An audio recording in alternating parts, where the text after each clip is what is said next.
यहाँ पे छठे स्कंद के प्रथम अध्याय का 16वां श्लोक है।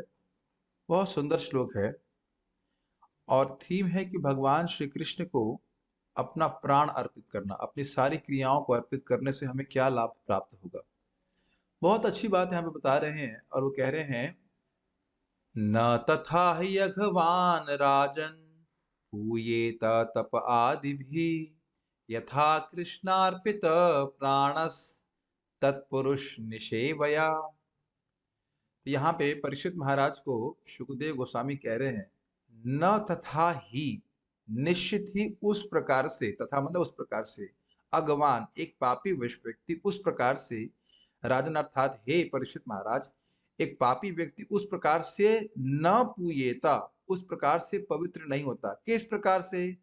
तप आदि भी, तपस्या के द्वारा, ब्रह्मचर्य आदि व्रत के द्वारा उस प्रकार से शुद्ध नहीं होता। मतलब शुद्ध तो होता है लेकिन उस प्रकार से शुद्ध नहीं होता।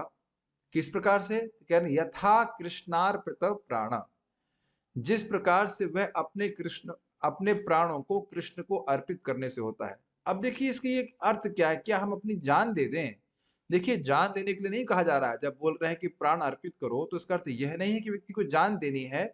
अभी तो समझना यह होगा कि हमारे जो प्राण है उसके द्वारा हमारी सारी गतिविधियां होती हैं। मन की गतिविधि, हमारे इंद्रियों की गतिविधि से मैं बोल रहा हूं तो यह भी प्राण शक्ति के द्वारा संपादित होती है।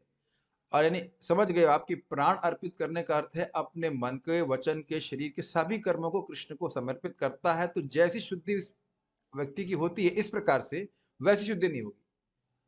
जिस प्रकार से, यथा जिस प्रकार से कृष्ण को अपने प्राण, अपने सारे कर्म समर्पित करने से, उनकी भक्ति करने से जीव शुद्ध होता है, पापी व्यक्ति शुद्ध होता है, उतना वह ब्रह्मचर्य और अन्य तप आदि करने से नहीं होता है।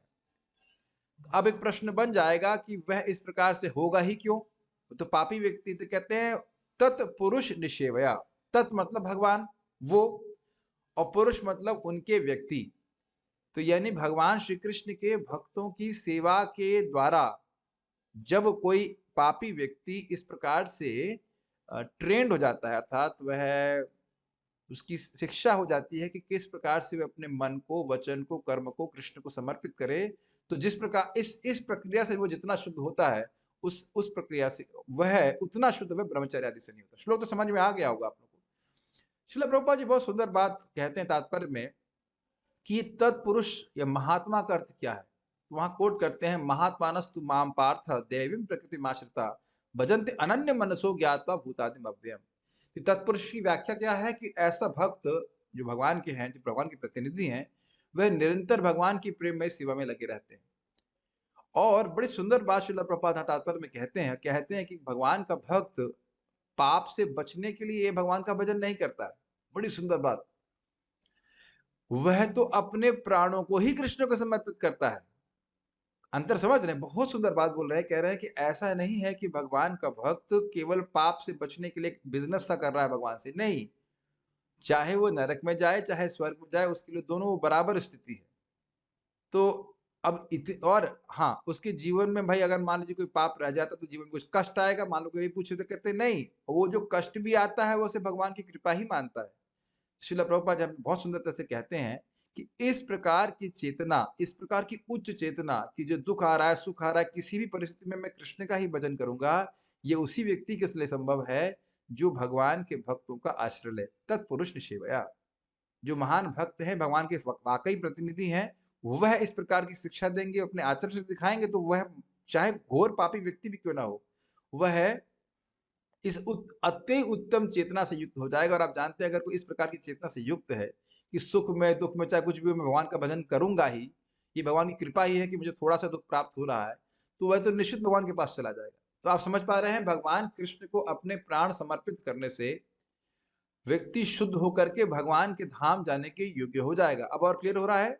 ब्रह्मचर्य केवल पालन करने मात्र से और तपस्या करने मात्र से व्यक्ति भगवान के पास नहीं चला जाएगा, लेकिन अति अत्यधिक पापी व्यक्ति भी अगर अपने प्राणों को, अपनी इंद्रियों को, अपने इंद्रियों की वृत्ति को भगवान की सेवा में लगाता है, और वो तभी लगाएगा जब वह भगवान के भक्तों का आश्रय लेगा, उनसे शिक्षा प्राप्त करेगा, तो वह भगवान के धाम जाने के योग्य बन जाएगा।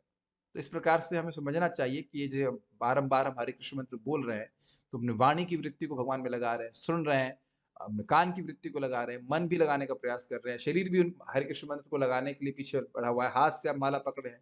ये सभी प्राणों को ये सभी क्रियाएँ, इन क्रियाओं के द्वारा हम भगवान को अपने प्राण समर्पित करते हैं। तो आप देख सकते हैं इससे अधिक शुद्धिकरण करने वाला कोई कार्य है ही नहीं। आज मैं जब कर रहा था, तो कई बार ये बात मन में आ रही थी कैसे कि एक कृष्ण नाम जितना जीव को शुद्ध करता है, उतना कुछ कोई वस्तु नहीं करती है। कभी सोचिएगा, आज एक भक्त बोल रहे थे कि हमको नींद आ रही है, क्या करना चाहिए? देखिए, नींद आएगी, कभी नहीं आएगी, कोई बात नहीं, चलता रहता है। लेकिन ये सोचिए कि जीभ से अगर हरे कृष्ण उच्चारण हो रहा है, तो लाभ कितना है, केवल बोलने मात्र का। मैं कई बार बोल चुका हूँ, एक कृष्ण नाम करोड़ों अश्वमेध यज्ञ के बराबर है। अगर कोई बोलता है तो उसकी पिटाई यमराज जी करते हैं। तो अब हम अगर मान लीजिए सो गए, अब पता नहीं हम जिंदा रहेंगे कि नहीं रहेंगे, या हमको आगे जिंदगी में जब करने का मौका मिलेगा कि नहीं मिलेगा। तो जब मौका मिल रहा है अपने प्राणों को कृष्ण को अर्पित करने का, भगवान की सेवा करने का, तो उसे कर लेना चाहिए। थोड़ी कठिनाई भी हो तो कोई बात नहीं, सहन कर लेना चाहिए। ओके, हरे कृष्णा। शील प्रभुपाद की जय। श्री हरिनाम प्रभु की जय।